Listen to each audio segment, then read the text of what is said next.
No way. Shake it All right.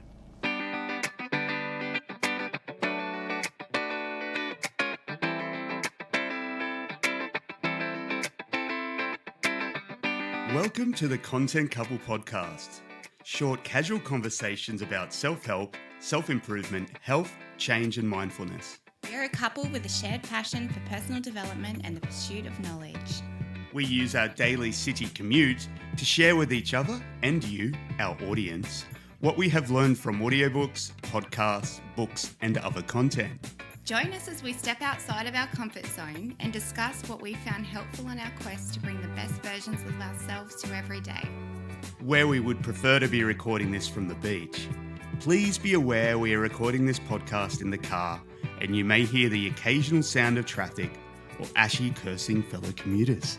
Our hope is that you take away one thing after listening through this podcast that will help you with your own personal development journey.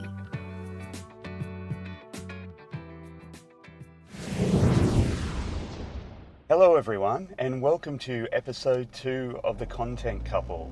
We hope everyone's well, including those people that aren't our close family or friends that we've been courageous enough to tell this podcast about.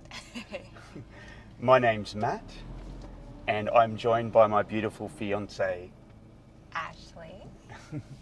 And today we're going to launch right in. We're on our commute to work and so Ashley's in the driver's seat. It's a bit overcast. It is a bit overcast. It's a bit of a dreary but very hot day in Sydney this morning. 33 degrees there. 33 degrees Celsius, yes. They're planning on.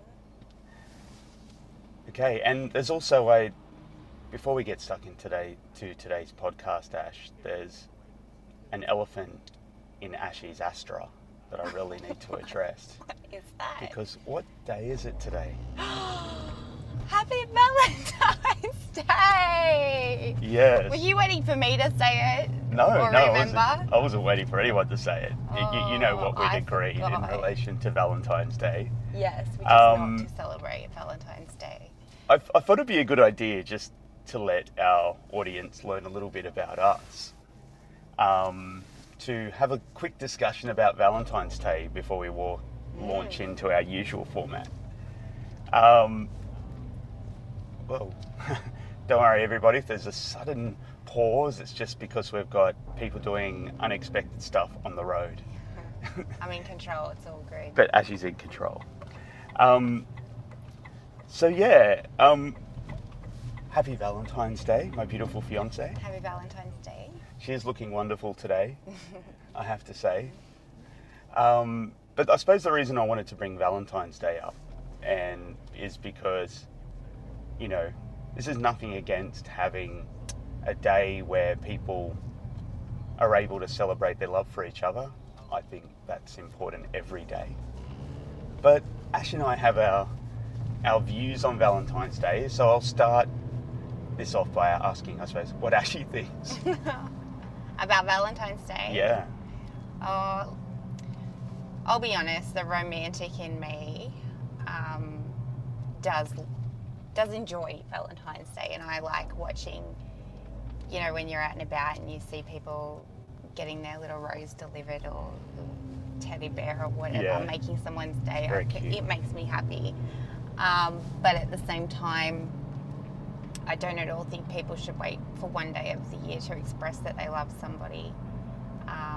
And then there's the whole commercial side of it as well. And I think one thing that we're so lucky with in our relationship is neither of us hold back on expressing our appreciation and love and gratitude for each other on a daily basis. And to the point where I'm sure we probably are that gross couple on some occasions. I hope people are probably, I was thinking people have probably got their fingers in their mouths right now. but yeah, part of me appreciates Valentine's Day, and I think it's why not take advantage of a day to acknowledge that you do love your partner or whoever it is that you want to spoil for Valentine's Day, or maybe, I don't know, you're being courageous and telling someone for the first time how you feel, and good luck with that if you are. But I also hope that people understand that it doesn't have to be Valentine's Day to be able to do any of that. Yeah. So that's what Ashley thinks. Well, what normally happens at dinner time every day for us, Ash? What happens? Yeah. Oh, well, when we moved in together, we made it was an unspoken deal, really. I don't think we ever really actually said it out loud. But from the first night until today, every dinner we've had together, we always prepare dinner together. And then every time we sit down to have the meal that we've prepared, we light 3 candles and have a romantic candlelit dinner in our little unit. It's awesome. It's really a small thing, but a massive thing, I think, for our relationship. It is. And so if your couple's out there and it doesn't have to be big gestures, I don't think, when it comes to expressing your love for someone on any day, I think. No, and I think that it's a bit ritualistic now. Like you light the candles and we set the food out and sit down and rituals are good. You just kind of slow down in that moment, don't you? And sit down and marks the beginning of the meal and all the fluffing around in the kitchen and getting this done and getting that done and cooking for our cat as well. Yes. It gets a bit hectic in the kitchen, and then you sit down and the candles are lit and you slow down a little, so it's nice. Yeah. And I think that ritual's important. It sounds like the word ritual sounds like a weird thing to a lot of people because of its associations with ceremony and religion and beliefs and things like that. But the ritual that we have is really, it's a habit we've adopted where we're able to take the thought, that cognitive energy out of preparing dinner and wondering what we're going to do and what we're going to do next. And as you said, it's that time where we can just sit down and kind of just breathe and breathe in each other's company, given that we haven't been able to do that for the rest of the day. Yeah. Well, happy Valentine's Day. Happy Valentine's Day. I totally forgot. I'm really so lucky, I suppose, not to, I know people have still probably got their fingers in their mouth in anticipation. This, sick, sad couple kind of conversation emerging here, but I just want to lastly say I'm very lucky that I have, I suppose, someone in a relationship that has similar perspective on Valentine's Day as what I do, because like you have said earlier, I've always said that I think Valentine's Day is this commercial way of supporting florists in the hospitality industry. Yeah. Which isn't of itself a bad thing. No. It's like everything, is it useful or is it not? And that's probably one of the positives to come out of it, I yeah, guess. Yeah, it's supporting the economy, and that's a good thing. Like you said, it's an opportunity for people to kind of, in that ritualistic sense, identify a day that's easy to remember, that takes, and that they can show their appreciation for each other. It doesn't mean they don't appreciate each other the rest of the time, but why not take a day where the whole world is celebrating love and make an event of it amidst your busy life? So, I don't, like you, I don't think, I also...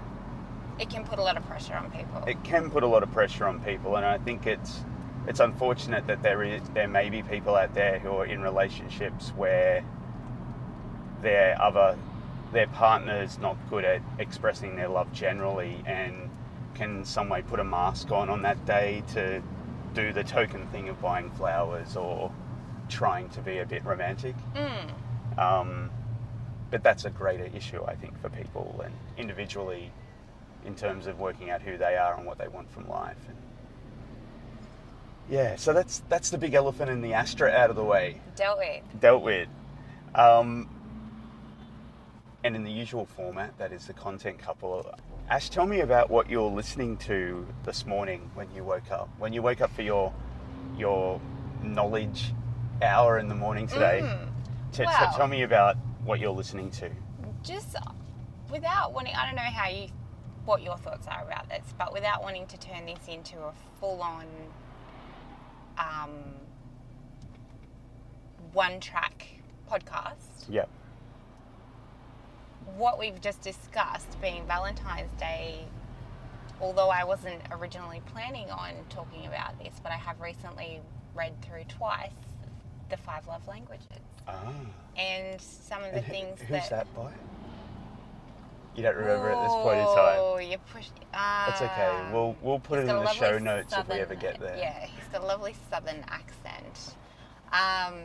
But it's a book that I know so many people have heard of by now, and a lot of people have read, and especially if you're into the kind of stuff that we're into and have found yourself listening to it, I'm sure it's something that's come into your peripherals before. So yeah. I don't know, how do you feel about going down that path and talking about the 5 love languages? I think that's good. Okay, We're on good. topic. Okay. Well, so yeah, I did pick up that book purposefully, or actually this was an audio book. I had it in the audio book form. But I purposely asked. We have a shared audio. Well, it's your Audible, and I just hack onto it with my phone. But I did purposefully ask you to purchase that book because I wanted to listen to it for the sole purpose of understanding myself and yourself better in the context of our relationship, and finding ways, or the most effective ways, that we can both enhance our relationship, and that's through figuring out, what love language you are definitively, and myself as well. I mean, I think I already had an idea, and I know that you probably nailed what mine were, but it was good to actually read the book and dig deeper into what the love languages actually meant. And I found immediately it gave me little hints and tips and tricks that I could do that probably didn't always come naturally to me, that I think, may have been small or not the kind of thing that I appreciate, but for you meant so much. Yeah, well, it means so much to me that you would even take the time out to read a book like that, because it's, you could be reading something about your own health, or working out something that helps you in your job or the other parts of your life, but you've actually made an effort to read this book to, and hope that it might give you some insights in how to enhance our relationship. So I think that's beautiful, just to start by itself. But I suppose what I want to know is, do you think that it's given you a greater awareness of how to approach our relationship, yes, and it's given me a greater appreciation for how different people really are in relationships, and just because you've been modeled certain things by your own parents and your grandparents and other influential couples in your life, and just because you've experienced other things that work and didn't work in other relationships, it really made me wake up to the fact that people are so unique, people are so different, and our needs are just, they're learned, but they're also part of your personality. It's a bit of a mix of both, and the degree to which one person's love language, maybe they're, for example, you can have your primary and your secondary, and then the other 3 might be important to you in some ways, but they're not at the forefront. And it's crazy to think that we're all walking around and we all have this sort of mixture of what's first, what's second, and third, fourth, and fifth. Yeah, you make an interesting point in that you mentioned the word personality, and I know a lot of people love to personalize and individualize and celebrate their personality like it's something that's unique to them, and it is, because it always has to be. We've all got different levels of different aspects of our life, but what you just told me in relation to personality was interesting, and I just wanted to mention this, is that I don't think people often appreciate that our personality is just a collection of the processes we run and the experiences and learned behaviours of our past and the events that happen and how we've learned to respond. Yes. They're not necessarily like on top of that or a veil. People often sort of describe them as the dressing on everything else, like the clothes that you wear. Yeah. But they're really not really, are they? Like they're coloured by your history and your parental influence, your past relationships, etc. They are. So if someone was going to read this book, Ash, is there any sort of tips or insights you can give to how they might think about it and apply it? Well, definitely, if you're reading it, I really think that the book, although it's aimed at couples or romantic and love relationships and maybe your close personal relationships, I do think that there is scope for the love languages to translate across a lot of areas of your life. For example, I know another podcast that I've recently been listening to, Dave Asprey, the Bulletproof guy. Bulletproof Radio. Yeah, which is my newfound love, that podcast. But good, not Dave Asprey. No, not Dave Asprey, just the podcast. He, in his company, would have they recruit someone and do I think even as part of the recruitment process was that they did a whole range of personality type tests to see how that person would fit with the company and how the company would fit with them. And part of that was utilising the 5 love languages quiz to find out what that person's love language is. And obviously that's not excuse me while I just get out of the way of this ambulance. That's not too, well. Right. We just got several ambulances coming through on our commute. I need to edit that one out. But maybe that's okay. why there's so much traffic. Someone's had a little accident ahead. It's getting a bit hectic. So basically they used it in an interview to work out whether the sirens... No, red flags, no. So that they had a better understanding of their employee or their newcomer and of course the whole team. If you know that Bob in accounts really responds to words of affirmation, and it's nothing to go, good work, Bob, good job, Bob. Obviously you don't Except if you worked in a corporate environment, then you understand that that's somehow really difficult for people. Well, and this is the point, it shouldn't be. Yeah, it shouldn't be. But for a lot of people in their relationships or their working lives, that just doesn't come naturally for all sorts of reasons. Yeah. And I guess for me, what do you want me to talk about? Yeah. What I think is our love languages and...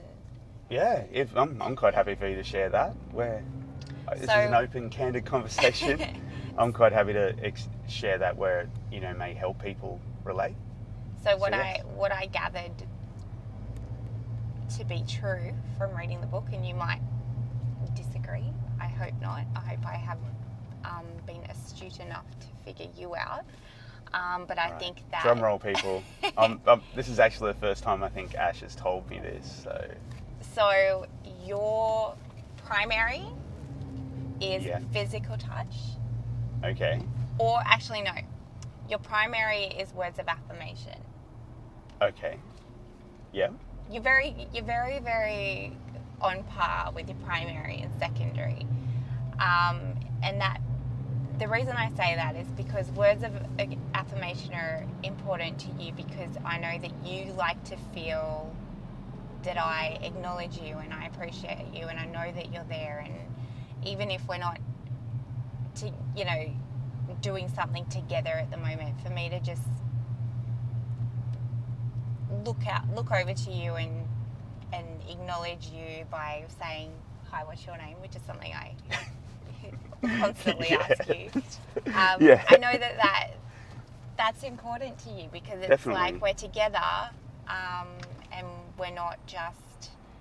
It's like we're acknowledging the energy that's there and floating between and us, not actively. not falling into that sort of conundrum where you can. Where you're sitting there watching, you scrolling just through exist cat together. videos, Yeah. and I'm watching the football. Or something. Yeah, like you're just existing together. So I think words of affirmation, and then obviously, more importantly, when it comes to words of affirmation, is telling you how I feel about you, to communicating with you what you mean to me, and how I see you and how I appreciate you, and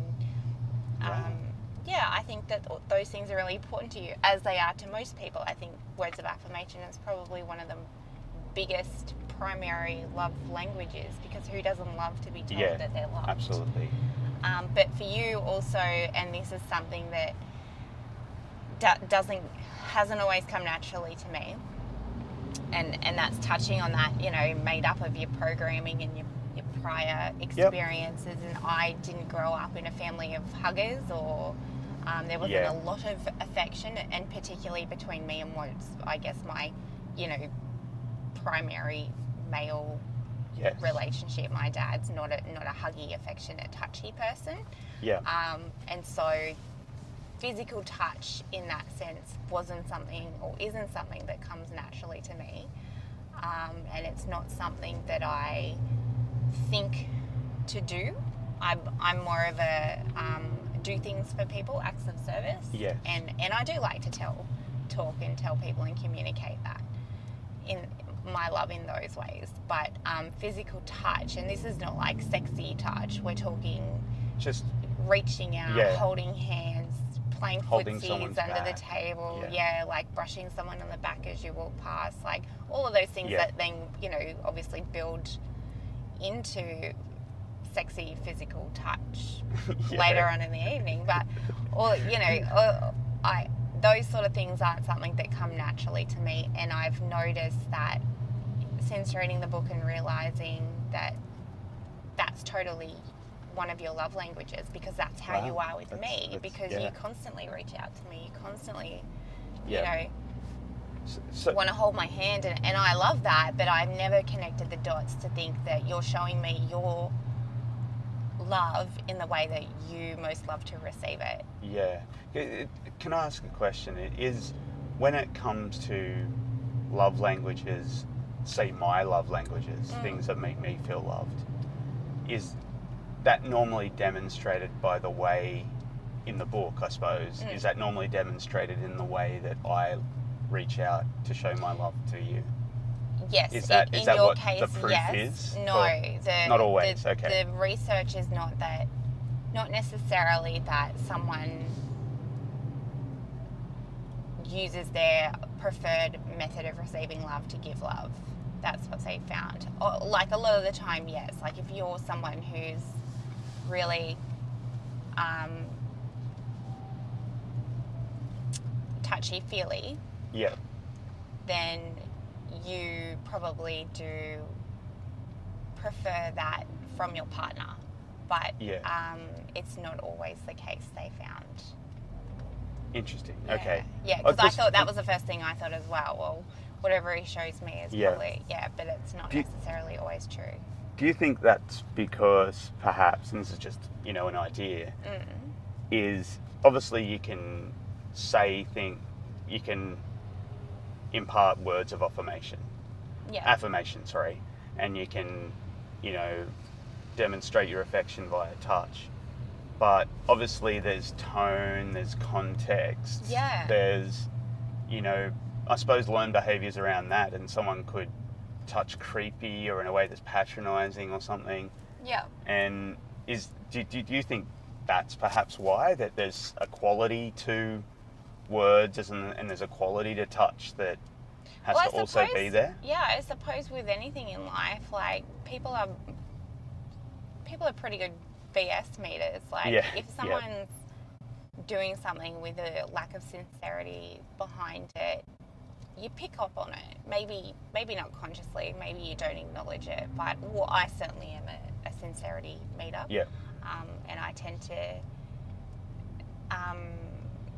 look for sincerity, I suppose, unconsciously. I don't always take what people are saying to be the truth. I always try and look a bit beyond, watch people's body language, watch, where are they looking at the time that they're saying certain things to me.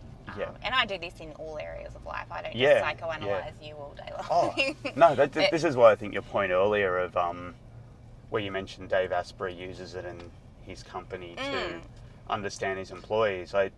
There's so many complicated, fancy trademark tools out there to try and achieve this in the corporate space that I know I've had to go through over the years in the corporate world. But that one sounds really simple. Like, it sounds really, I know it's relatable as well. Yeah. Like, and you're not defining someone separately, like, by saying, oh, you're a, not that there's anything wrong with, Myers-Briggs sort of personality typing, all those kind of Enneagram type of personality typing, but they then prescribe a persona on you that you then go, oh yeah, that's me. Like I'm a Virgo or I'm a Gemini. It's like that archetypal sense that, obviously has some truth to it, but you can't really relate to that from an action, like you can't use it.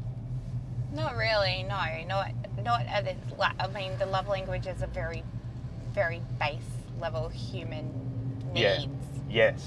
Yes. To be told and communicated. I'll run through them. So there's words of affirmation, which is obviously someone telling you they love you, they appreciate you, they adore you, they think you're beautiful, they love that you're in their life. Or it could be anything. Or you did a really good job with that. Or I really appreciate that you mowed the lawn. Those sorts of things. Not just personal, but just acknowledging that the other's presence in your life is appreciated and valued through words. And then the second one is physical touch, which, as I explained earlier, is not necessarily just in the bedroom, but just throughout any context of your relationship. That's reaching out. The third, acts of service. And this is not necessarily being someone's slave by any means. Yeah. But it's not like Yes Week or Married at First Sight. No, but it's like, knowing the garbage needs to be taken out and just doing it. Or, being on your way home and knowing that you need to get milk, so you just stop off and get it. Like, there's no like, oh, you got home first, so you go get the milk, like that sort of stuff.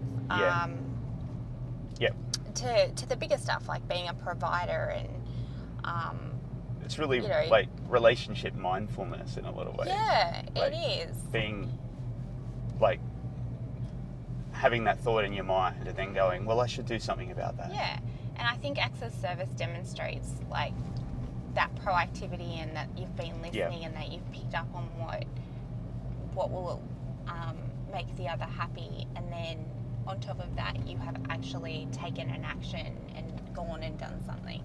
So I think that one's a really important one. Obviously that's one of my big love languages. Yes. The next one is gift giving, and considering it's Valentine's Day, I hope that a lot of people receive if that's their primary love language. I hope that they get delivered today. Gift giving's not ours. For us. Not a big one for us at all.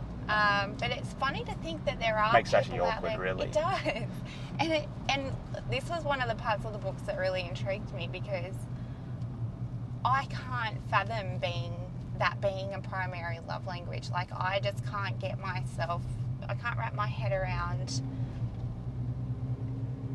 feeling that the way that I feel most loved is by receiving a gift. But and it just it's interesting to me that there are people that totally does it for them. And I suppose it just depends like you said earlier, the way you're being brought up and what is expressed as love for you. Like, to me, it seems like you're getting love in the mail or getting it embodied in something else. Yeah, like you're not really getting kind it of direct buying from my love off sort of feeling about it. But all the power to the people who that's their primary love language. And all the It's all more about function, power right? to their partner who, like, imagine coming to that realization that that's what makes your partner happy. Like, I'd feel like pressured. Likewise, and I'd feel like, but what about me? Because my love languages are very, totally different. interactive. And it would be very difficult, I think, for a gift giver or a gift receiver to be in a relationship with a non-gift receiver. I don't know. Yeah, I don't know. I think so too. Yeah. So and is then, that and then there's the a final last one? one is quality time. Quality time. Spending time with someone. Yes. And that's not just like we said, I'll scroll through the cat videos and you watch the footy. Yeah. It's we're going to sit down and we're going to have a conversation. And I think that that's probably another important one for the two of us. That's what we're doing we tend now. to feel very disconnected if we don't make time to actually talk to each other. Yeah, I appreciate that you're late night scrolling through Facebook and watching, cat videos. And what's the name of that squirrel? Tintin the squirrel. It's like there's an everyday update of Tintin, the squirrel that actually feels the need to share with me, which is kind of cute, if you ask me. Ashy, not the squirrel, I suppose, is as well, but I just think really it's cute that Ashy gets some little, it shows to me some little moment of joy where she's like, the squirrel's okay. It's not feeling sick today. Yeah, well, Tintin hasn't been well all week, so he's feeling better. Yeah, so, but really that's what this podcast is about for us. Quality time. Yeah. Having a discussion. It is. Rather than listening to the radio. Yeah. So maybe that's one of our more primary, secondary love languages. I don't know. Well, after discussing it with you, I'm a little bit confused now. Who I am? What do I want? Really? What do you think? Well, first of all, did I get it right? Yes, definitely. Okay. There's no doubt about it, and I think that, I don't want to assume this because I know there's people out there that are still working on the connections that they have in their relationship. But, I think the way our relationship is that it'd be really weird if you didn't get that right. But you know what I mean? Yeah. So it was inevitable in that sense. But yeah, I find that I find the whole love languages thing really fascinating. Not only for its simplicity, but that it's kind of like that. It's kind of like this. You know how NLP enables you to work out what people do and respond to. I won't go into too much what NeuroLinguistic Programming is, but because that's really a subject for another topic. But in NLP, we learned that people's expressions, where they look, the tone of their voices, how they see something, can impact how they view the world and how they interact with it. And this is it seems like a very intelligent extension of that in some ways. Definitely the principles can be seen in it. Yeah. Yeah. So I suppose as a final question, Ashy, before we complete this podcast, because we're almost at work. We're almost at drop-off point. We're almost at drop-off point. Are you finding it useful, what you've learned from the 5 love languages? I think that everybody in a relationship or not should read this book, because first of all, you're going to get a clear understanding of yourself, which sadly I think a lot of people are still walking through life not really knowing what they want to want, or haven't sat down and given themselves the time to go, this is what I want, this is what I'm looking for, and this is what makes me happy.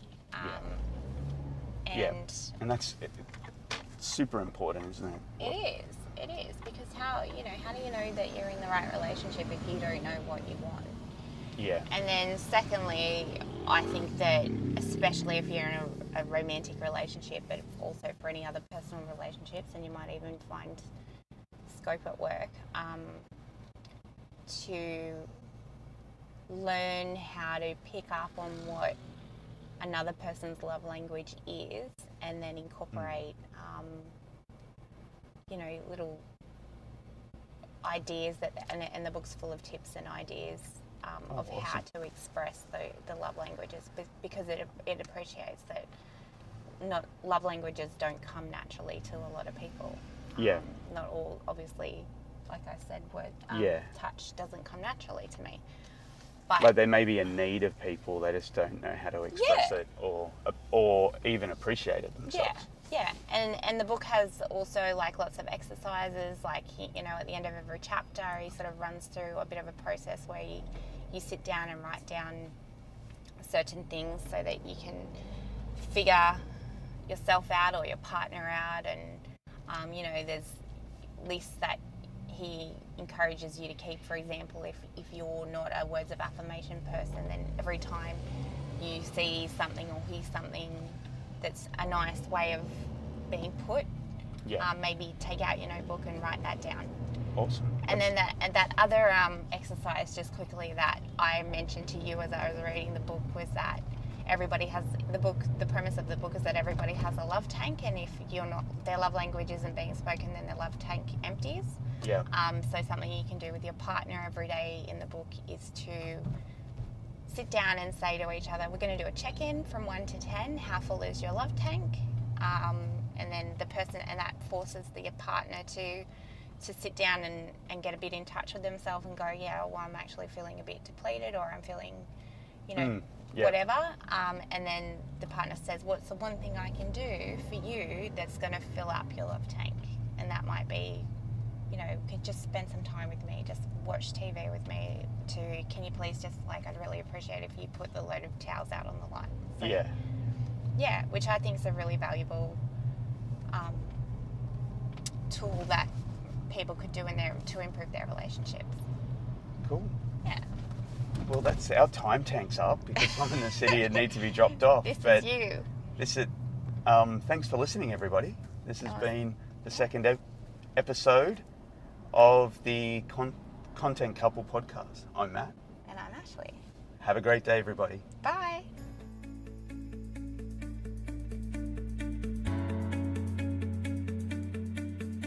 Hi, this is Matt, and thank you for listening to another episode of the Content Couple. Ashley and I appreciate you and appreciate that you have chosen to invest a small part of your day listening to our contribution to the podcast world. We love podcasts, understand there are thousands, and we are grateful you have chosen us. We believe nothing is more important than our time and yours, and we hope that in sharing how we acquire and apply what we learn, that you will take away something that will enrich your life. For Ashley and I, this podcast is a leap out of our comfort zone and a change to our normal everyday life. Our aim is to share and contribute, and we cannot do that without you. If you have enjoyed our experiment in self-awareness and self-esteem, we'll be very grateful if you could quickly jump on iTunes, subscribe to our tribe, and give us that 5-star ratings that will help other awesome people like you find us.